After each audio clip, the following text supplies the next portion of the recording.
многія хацелі бы прыняць удзел у конкурсе, таму што ёсць маса людзей, якія сапраўды любяць свой горад.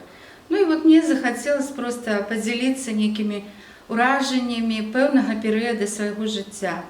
Можна выбраць любы перыяд, можна дарослы, там, школьны. Мне чамусьці захацелось выбраць перыяд дастаткова ранняга дзяцінства, калі ўсё нешта такое вот незвычайнае, может быть, эмоцыйна, яркае.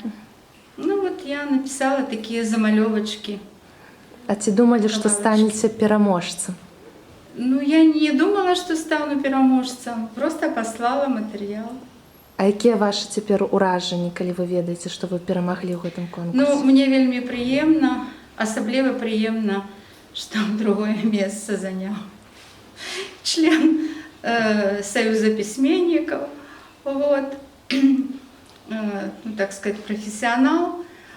Ну, приемно, конечно, что жюри, якое разгледзела, вырашыла, что мой матэрыял самы цікавы. І мне нават гаварылі члены журы пасля, што сапраўды вельмі спадабалася. Так што я вельмі рада.